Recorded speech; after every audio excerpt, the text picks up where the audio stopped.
Hello, welcome to 10 at 10. My name is Michael Ramage. I'm the director of the Cyber Education and Research Center here at Murray State University.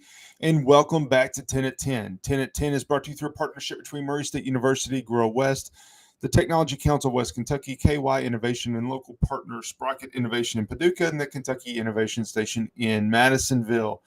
Welcome back to 10 at 10, episode 146. This week, it's the last week of October, and we are wrapping up Cybersecurity Awareness Month. We started that a couple of weeks ago before we talked about news stories last week. And I'm going to come back and I want to talk about weeks 3 and 4 of Cybersecurity Awareness Month, what our topics are, what we're supposed to be thinking about, and ultimately share a few things that I think can help you, your organization, your family stay a little bit safer in cyberspace. So let's get into it. Let me bring it up.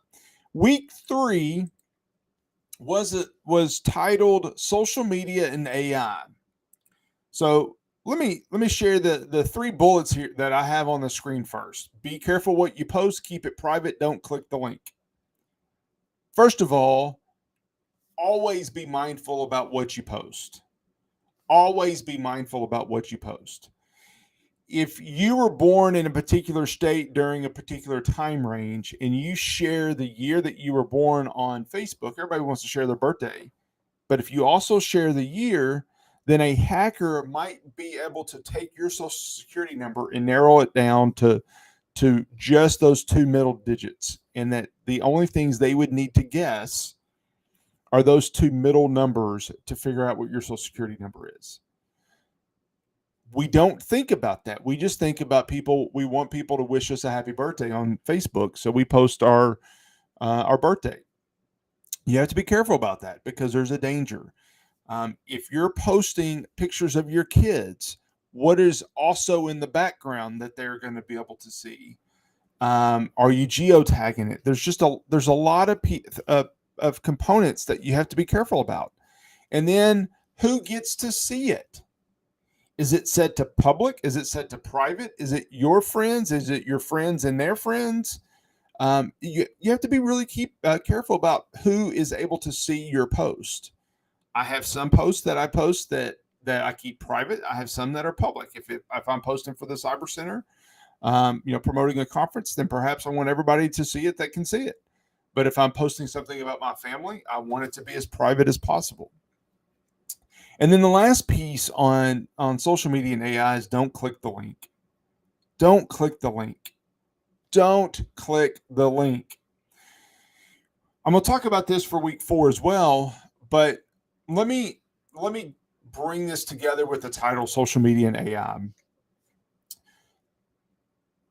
A lot of times hackers, bad guys will be able to compromise your social media account. Sometimes they'll try to create a fake account, masquerade as you, and that works sometimes. Other times they'll figure out your username and password, log into your account, post something, and then log out and you'll never know it. So forget that being your account. Let's suppose that was one of your friends, your Facebook friends' accounts. And you look at it, in the past, it would be clear there would be some typos, there'd be something that looked off and you would know not to click it, or if there's a promoted ad or something. It'd be easy to figure out because there was some sort of typo. We don't have that anymore. We're going to talk about clicking emails in a second. We don't have those typos anymore because AI helps it. Also, AI is able to help process things in a way that makes it much smarter and much harder to detect what is good and what is bad. So we have to be super careful about what it is that we're doing on social media because of AI. Be very careful. Next, we only think that these accounts are people that we know. There is a focused effort by some countries to create fake social media accounts, such as LinkedIn. so that they can keep track of what industry professionals are doing. So when you add somebody on LinkedIn, say, you think that you know them, you think that they're a good connection, but in reality, they could be some fake person from another country. When you're on social media, be careful. I'm not saying get off social media. I'm on social media. I like social media. But what I'm actually, you're probably watching this on social media. But what I am saying is that you have to be careful to make sure that you're not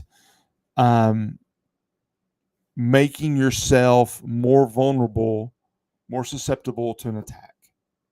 You are. Every time you share a piece of information, you're making yourself more available to be a target.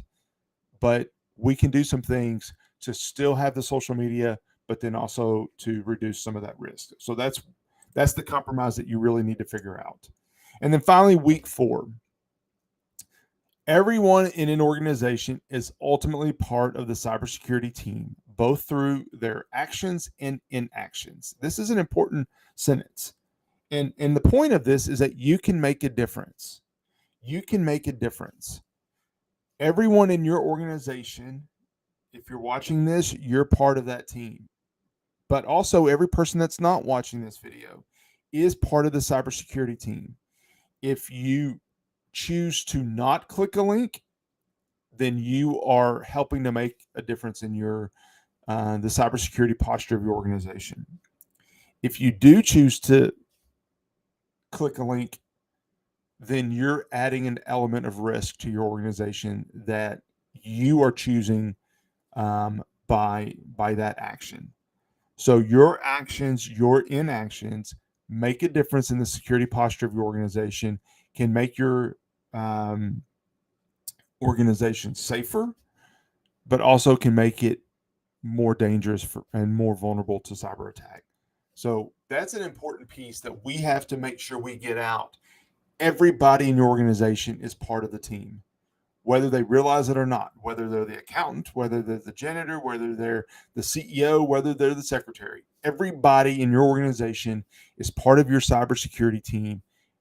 And we need to make sure that they're empowered, that they're trained and prepared to be part of that team.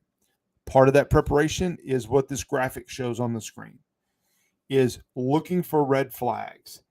Every segment of this email is a red flag or has things that is potential red flags. First of all, is it really from the person that you think it is?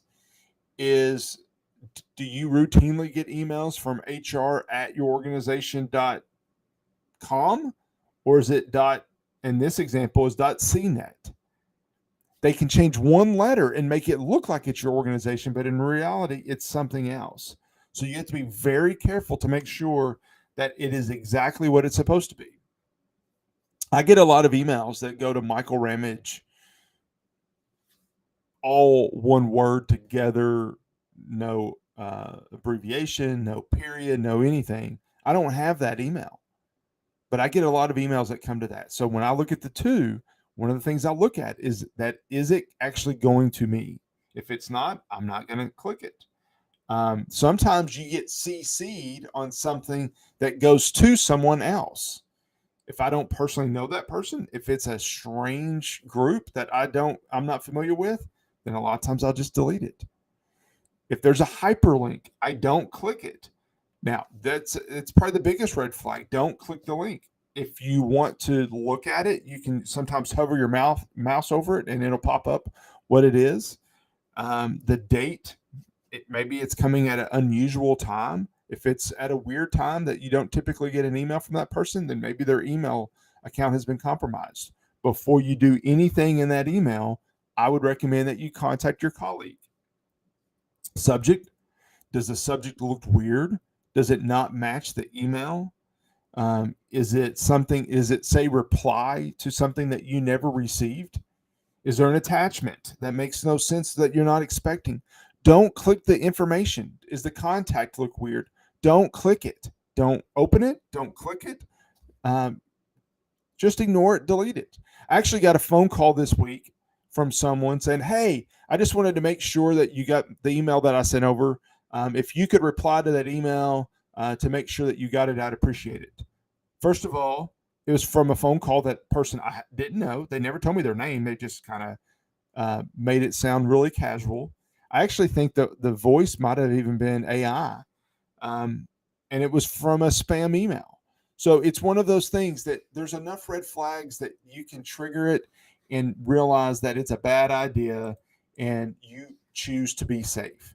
So that's the point of Cybersecurity Awareness Month: is be vigilant, be aware, be on alert, make sure that you don't do something that makes your organization less safe. If you have questions about it, contact your security person. If in doubt, ask your security person to help you. Flag it. Don't click the link.